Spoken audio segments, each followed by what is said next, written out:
Good morning, everyone. Welcome to Finding Your Inner Mr. Rogers. I'm Todd Faber, and I believe that in a world of noise and speed, the most radical thing we can be is kind. We often think of leadership as being in charge, but Fred Rogers taught us that true leadership is about being in service to others. So today, we're joined by Jurgen Wien, a leader who looks behind the surface of performance to find the human heartbeat. As a co-founder of the Capacity Movement, Jurgen brings over 2 decades of experience in the global life sciences and pharmaceutical industries to help high-stakes leadership teams navigate the heavy weather of sustained pressure. He specializes in shifting teams away from urgency-driven patterns and back into a state of regulated clarity. By combining technical leadership expertise with deep insights into emotional and physiological integration, Jurgen proves that the most effective leaders aren't those who carry the most pressure, but those who create the most space for their teams to thrive. In our neighborhood, Jurgen is what I call the architect of capacity. He teaches us that to care for others, we must first learn to regulate ourselves. Jurgen, welcome to the neighborhood. Thank you so much, Todd. Glad to be I, here. Well, I'm super excited to talk to you today. I'm excited that you actually reached out to me about this, and it's such a different take on everything we're talking about, but still falls so nicely into Fred Rogers' mantra. So, with that, let's start the conversation. As you and I talked a couple of weeks ago, you mentioned that you often talk about how leadership teams become dependent on pressure in order to function. Fred Rogers was the antithesis of pressure. He was the master of the slowdown.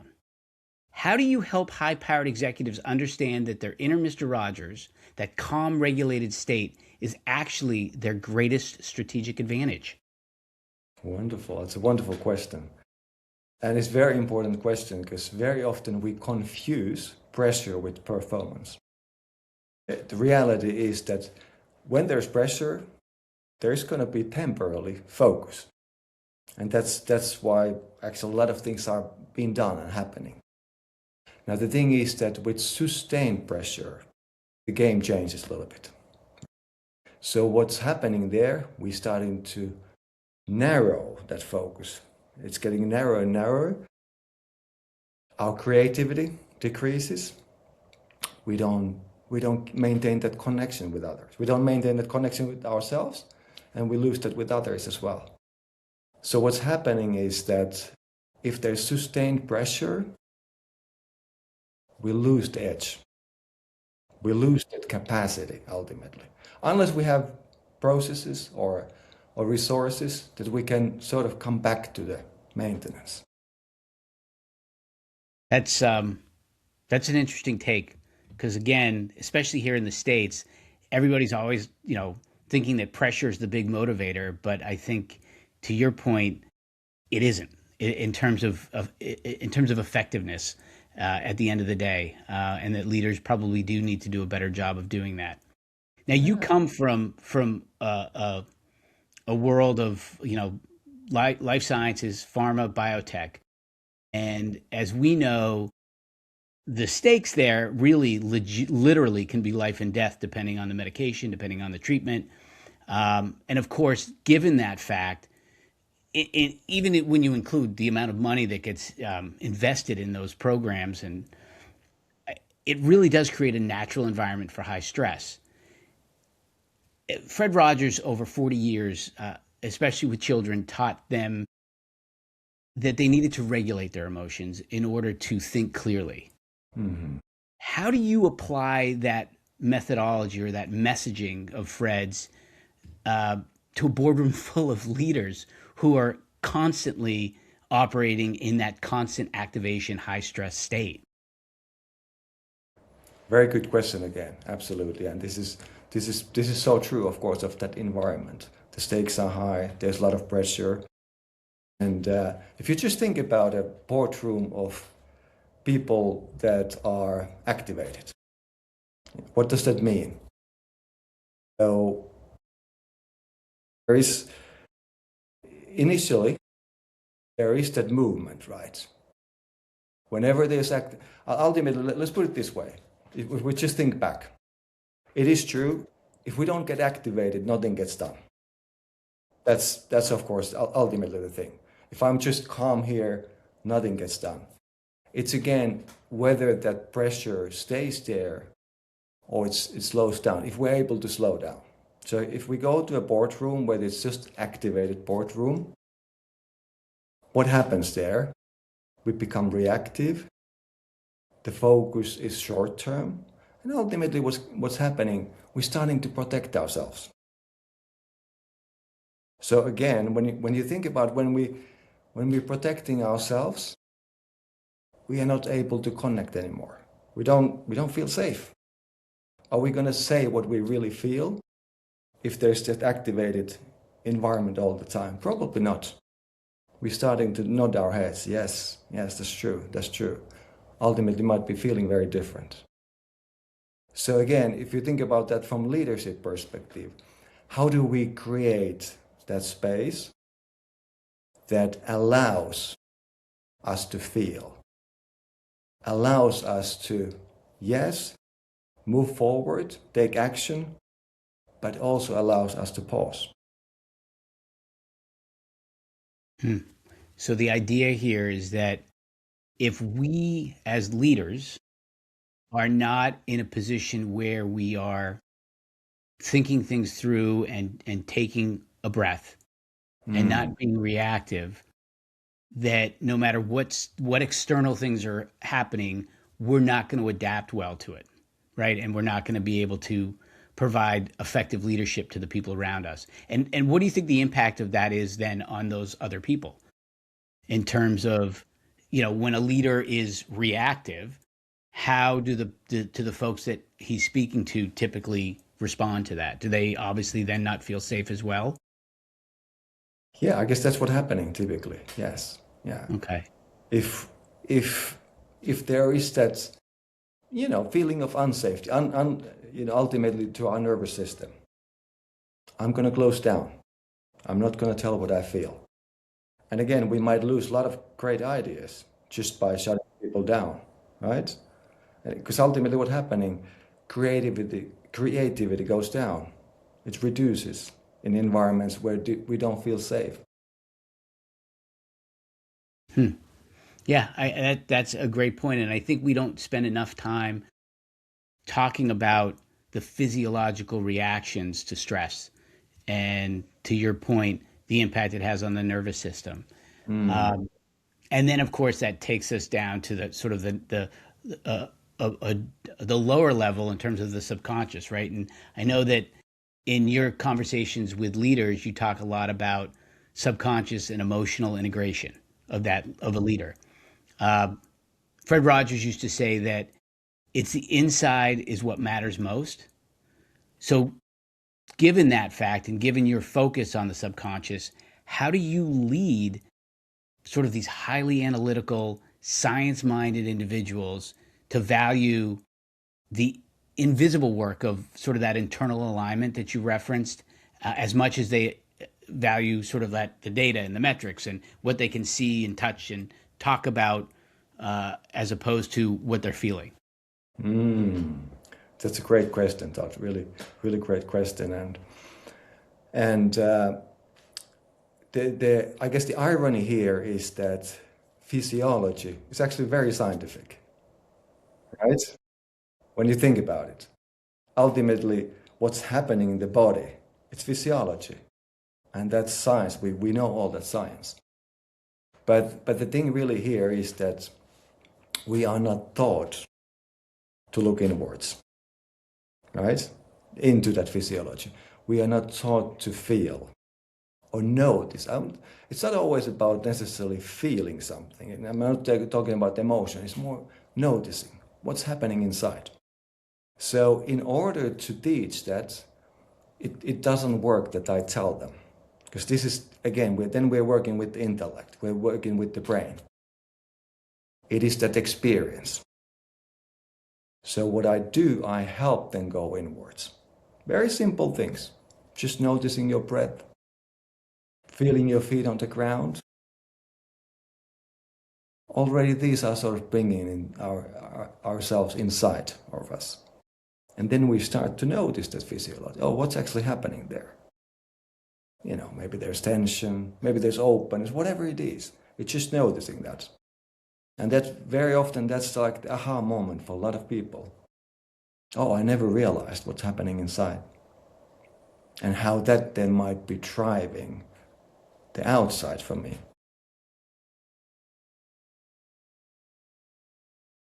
You know, it's funny. Years ago, somebody once told me that a great stress relief is to sort of, if you can, I know you said not to feel it, but kind of feel it. You take off your shoes, you rub your Mm-hmm. feet on the ground so you feel grounded. Mm. And then that kind of helps to um, alleviate some of that internal stress that, again, to your point, we don't notice unless we take steps to notice. Mm-hmm. True. You know, it's interesting, and obviously being in the States versus, you know, you're from Europe. Uh, do you notice a difference? Do you ever sort of talk with folks who are born and raised stateside and how they differ perhaps from folks that you deal with in Europe in regard to that idea that we don't focus inwardly. Like here, we never focus inwardly. It's always pressure, pressure, do. Don't worry about how you feel. Just get it done. Mm. Right? And I'm sort of curious again because I haven't spent a lot of time overseas in a business capacity if there is any difference there or if it's sort of the same across the board. Mm. My my sort of notion, my understanding of that and what I experienced, it's not that different. That's true. I think on a surface level, maybe it's a little bit more pronounced in the US. You know, if you just look at the like how the society sort of talks about things and so forth. But actually, if you talk with leaders, if we work with leaders, it's pretty much the same, I would say. You know, it There, it it it does kind of beg the question of why that is. Like, how have we evolved away from um, the idea that there's this internal combustion system that regulates us, and we just have ignored it for mm, decades, right? And sort of this is where we're left with, where you do have leaders who tend to be reactive when they mm, shouldn't be, and how much of that is just external stress or how much of that is external stress that is impacting their ability to regulate themselves. mm, And obviously that's a big part of what you look to do, and certainly something I think I'd love to see more here around that aspect, because I think we would all be more productive. Because I think to your point earlier, you mentioned that when you're feeling unsafe, you're not going to speak up. When you're feeling unsafe, you're not going to make suggestions around things that could be more innovative, could be um, applicable in whatever conversation you're having, and then therefore valuable. So it's great to kind of bring that up yeah. because we just have to do a better job of it so that we create a better environment for success for everybody. Uh, Mm, yeah. so go ahead. Yeah, it's a great question, of course. How did we end up here? Absolutely. I think I don't actually know the answer to that. How did we end up here? But ultimately, that's even today, if you look at the mainstream, it's all about action. It's all about achievement. It's all about what do you achieve, what do you do, right? It's not so much about how you feel. You know, what's really fulfilling for your life. But at the same time, I would say that there is, of course, more and more knowledge, awareness of this today. So maybe we are actually seeing that shift. How when you have these conversations with leaders, how do they really respond, not just in the short run, but do you actually see them actively trying to make changes in the way in which they run their professional lives? Definitely, yeah. And again, you got to think it this way that anything that we want to change, we need to practice. Yes. It's sort of like uh, it's as you say, it very often it starts with an insight. Oh, oh, that's what's been running me, for instance, running my life. That's the this is why I created those goals for my life. Now, if I want to change that, I need to have some practices that I do constantly in order to shift that. whatever that might be. So it is that it's a little bit the same. If you want to grow your muscle, you got to go to the gym. If you want to change the way that you lead, or to change the way that you regulate your nervous system, to create that safety for yourself and then others, you got to have practices that actually sustain that. What are some of the things that you've suggested to people in the past when you've run into folks that are in or have been incapable of providing that self-regulation under stress? Yeah. I mean, some of the things that you mentioned already earlier, it's not necessarily anything new. Taking off your shoes, or even having your shoes on, just feeling your feet on the ground right now.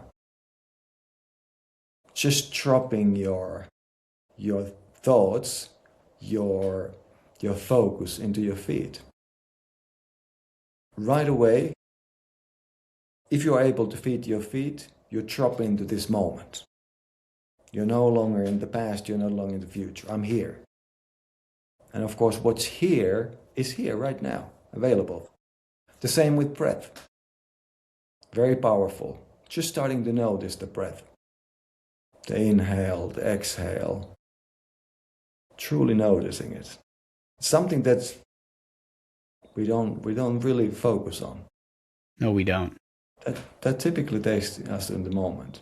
I remember this one leader I was speaking not too long time ago, leading an international organization for a long time, and then something in him said that this is not sustainable, and we looked into that, and he had worked all his life just pushing. Now he felt that he needed to stop. He resigned. He was sort of on lean time. But still, the mind was sort of running. What's going to be the next thing? It's super difficult to jump out of that, right? So I took him into his body. And we did a practice that didn't last maybe more than 2 minutes. He came out of that, and he's like, how long did that last? I never felt that. Never in my entire life felt that, something is not running. So it can be challenging.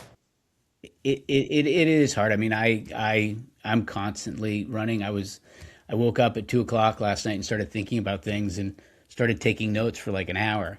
But it's interesting. My wife, who I think I mentioned is an educator, and obviously a high stress environment for her, she wakes up every morning with intention and does breathing exercises just to set her day, so that she knows I've woken up. I'm going to relieve the thoughts of stress by sort of going through this process. I try to do yoga or stretching every morning, sort of the same thing to learn how to manage my breath. So this is obviously wonderful advice. It's interesting though, you mentioned the conversation you had with the leader of this huge company, and the fact that he was acknowledging that he needed a change. And Fred Rogers used to talk about that anything that's mentionable is manageable. And so when you look at that in a high stress corporate culture, admitting that the system or the leader is obviously overloaded is often seen as a weakness. How do you create like a neighborhood safety where the leaders can actually mention, hey, I'm feeling pressure, and then they can begin to manage it? That's a great question again. Exactly. How do we create that space for us to allow actually tell how we feel?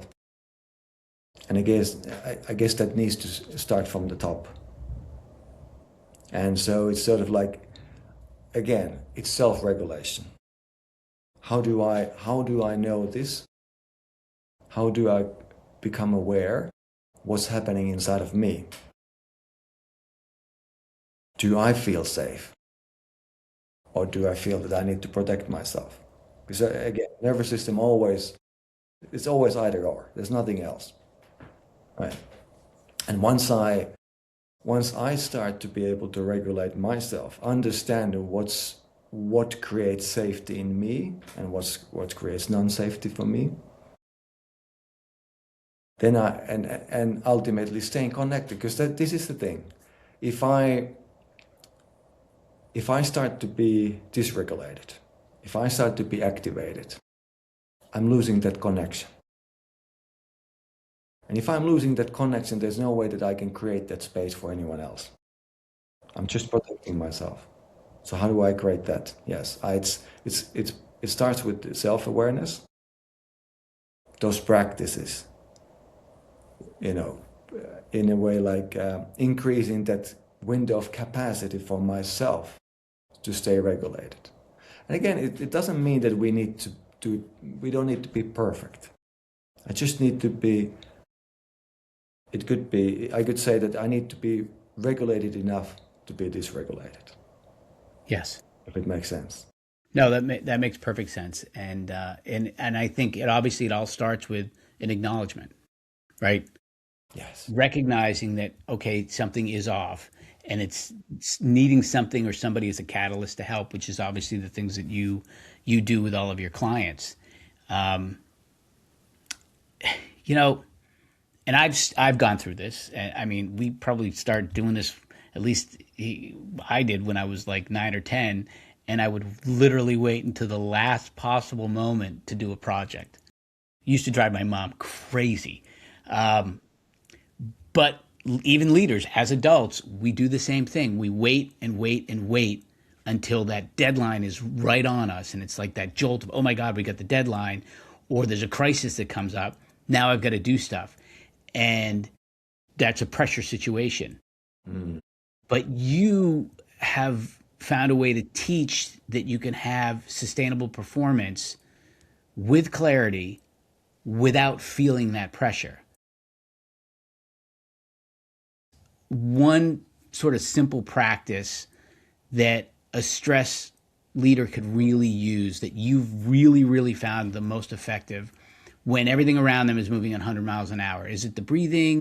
Is it taking off their shoes? I mean, what have you really found to be the most effective process for leaders to have in that capacity? That's a great question, and again, it probably depends a little bit on a person. So we sort of need to find that, but I guess globally I would say that it is probably the breath, and it's actually the exhale. It is whenever we extend, or actually, like if you look at inhale, exhale, right? Inhale is like we're bringing in something. Exhale is we're pushing something out. Right. So it's like expansion, contraction, right? And it's like actually the nervous system is like activating, non-activating, activating, non-activating. So what does it mean? If I'm extending my exhale, I'm extending the period that I'm not activating. So I'm actually relaxing. So that's probably the fastest way. And that's often what happens when we get very excited or like activated. We stop to really breathe effectively, particularly the exhale shortens. So become aware of that. Oh, this is what's happening. And then just like slowing down my breath. Best if you sort of imagine that you are exhaling through a pursed lips, maybe through a straw, very slowly. Your heart rate is bound to come down. Yeah, I can see that. And it's interesting because, in a lot of exercises, like yoga in particular, they'll tell you, you breathe in and you breathe out. But nobody ever talks about the real why, like the physiological change that you just explained that actually occurs. And that's fascinating because when you can think of it that way, you'll be more cognizant of actually doing it, as opposed to, oh, they told me to do this and then release it. Because you think about, at least here, when something bad is happening, there's an expression: hold your breath, don't hold your breath. Like that idea that that's already equated with stressful situations. Mm-hmm. And the fact that when you're in a stressful situation, the last thing you want to do is hold your breath. And now we know why, because of the impact it has on you physiologically and on your nervous system, as opposed to actually breathing it out. So, I mean, it's great because it gives me a great visual now to understand. Oh, Mm. when I'm in this stressful situation and I'm running a meeting, or we're going through a difficult crisis within a company, when you can envision breathing in, breathing out, and seeing or feeling how that's impacting your nervous system, it's great to be able to kind of put a purpose to that process, so to speak. So I like that. Absolutely. And I would say that probably the other thing is really feeling your feet. Actually, I was practicing that myself as you were talking. Because very often, when we have a conversation, Are you stressed by this interview? of course, of course, very often, like when we have a conversation like this, of course, you sort of start to anticipate, oh, what's going to be the next question, for instance. Now, the antidote that is that I'm feeling my feet on the ground. It Right. immediately takes me here, and I become present, and I stay in connection. No, I like that. I should do it more. I like wearing I'm a bit of a sneakerhead, so I like keeping my sneakers on, but I should probably take them off more and test the ground with my toes, because I think you're right. It literally grounds you, right? Like that whole concept of grounding you physically and physiologically, and then the positive impact it has on you mentally. So, Yeah, yeah. um, Just on that, yeah. There's two things. There's the grounding. This is exactly what you're talking. You're sort of like ideally you would actually be on the ground, so like grass or whatever. That's what grounding. What I'm also talking about here is just feeling your feet. It doesn't matter if you have shoes, if you have socks, whatever, but you just feel. I'm noticing things with my. I feel that I have those shoes, for instance. That takes me right away off my brain, brain, of my thoughts. It brings me here. So yeah, grounding is of course something that we should all do regularly. Truly stay grounded. But just obviously I'm in the boardroom. I'm not able to take my shoes off, right. and there's unlikely there's grass, right? But I'm just feeling my feet. Oh yes, they are on the floor. They are within those shoes.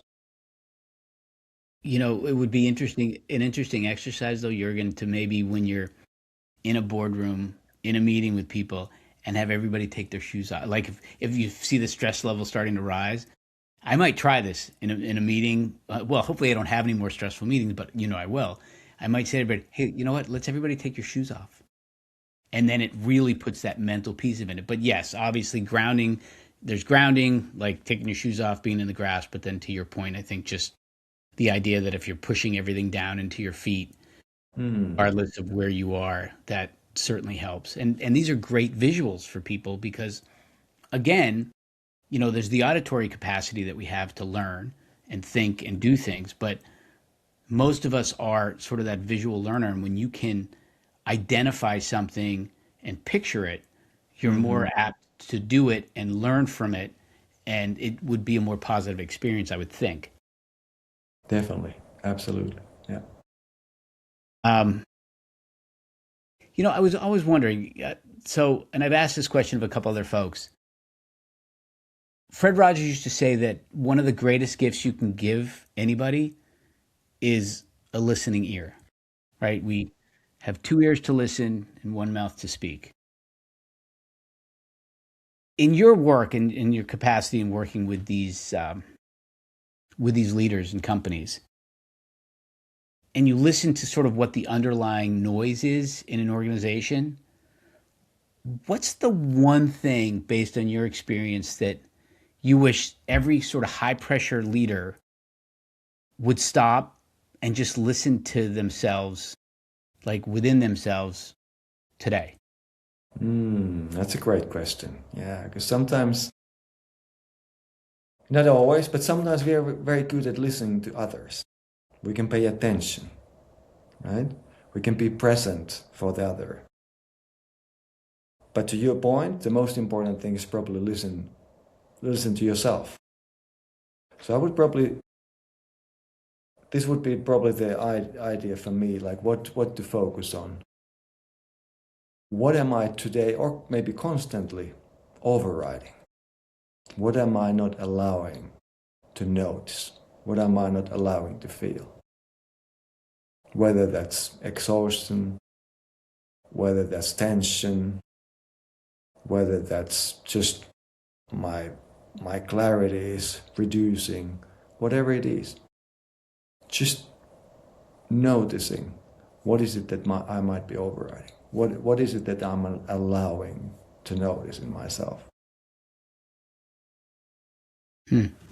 And I think that sort of circles everything back to the idea that when you do listen to what's going on in yourself and what might be going wrong, you're going to be a better leader for others, because the acknowledgement of something is wrong, right? It allows other people to feel the same way and express that, but it also allows you to discern from what you might be feeling that's independent of the conversation you're having with the folks now, so that whatever discomfort you're having because of something going on at home, or something again independent of the conversation, it won't negatively impact that conversation. I think it's great advice, because we need to do more of that. Because more often than not, and I used to have this conversation, I still sometimes do with my daughters. Oftentimes when people come at you because they're frustrated and it has nothing to do with you, you just happen to be in front of them. Yeah. You can't take it personally, because 95% of the time it has nothing to do with you. And I think that as leaders, if we recognize that within ourselves, we'll be less prone to put folks around us in what, to your point, sort of feeling in an unsafe situation because their nervous system is reacting to the negativity that you're putting out there. And the less leaders put negativity out there because they've acknowledged what's going on and listening to themselves, the better off we'll all be, and the more effective we'll be, and the more effective these companies will be, and the better their employees will be and their partners. So I think that's great, and it really comes down to, when you're able to do that, you can be compassionate, you can be kind, and there's really no better way in my mind to lead than that. So I appreciate this. This is really a wonderful conversation.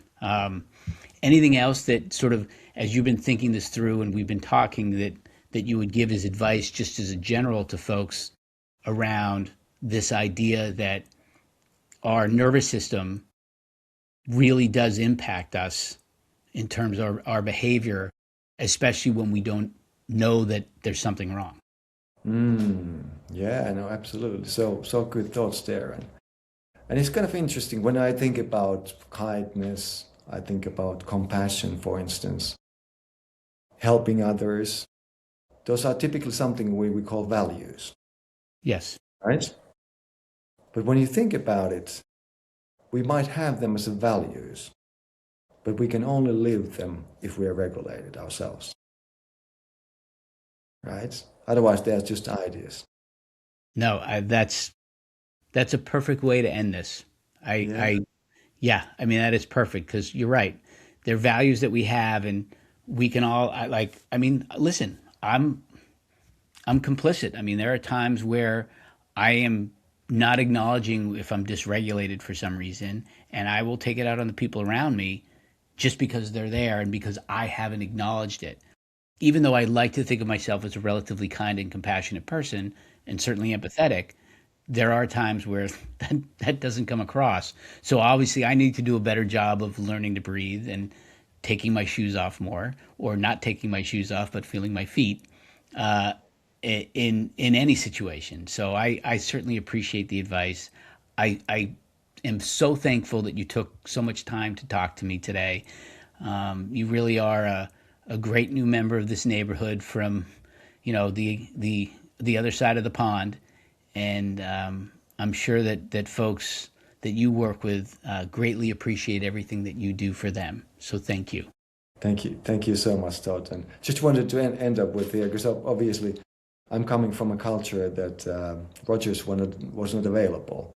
But I did obviously look him up a little bit, and it's kind of stunning to me that it seems to me that he was sort of ahead of his time. Yeah, he still is. Yeah, he was talking about nervous system safety in the times where like it wasn't the mainstream language. No, you're absolutely right. I mean, he really came into his own right around the time I was born in the late 60s. And there are multiple generations of children that have learned a great deal from him. But I also think that we're all capable of that, right? We're all capable of finding our inner Mr. Rogers, finding ways to do better, be compassionate, be kind, be empathetic. But the idea that there's this internal system that we can learn to regulate that will help that is hugely beneficial to everybody. So that's why this was such a unique perspective to have for this podcast, and I really genuinely appreciate it. Thank you. Likewise, really pleasure to me. And again, it's feeling safe. That's the first thing. Once I'm able to feel safe, everything else follows. Well, that's a great point, great advice. And to everybody out there listening, I hope that you can learn to breathe and learn to feel grounded, and it will help you in your lives, especially in your professional capacity, certainly your personal one as well. So thank you again, Jurgen. It was great to talk to you, and we'll hope to talk again soon. Yeah, thank you so much, Todd. Pleasure. All right, take care. Thank you. Bye-bye. Bye.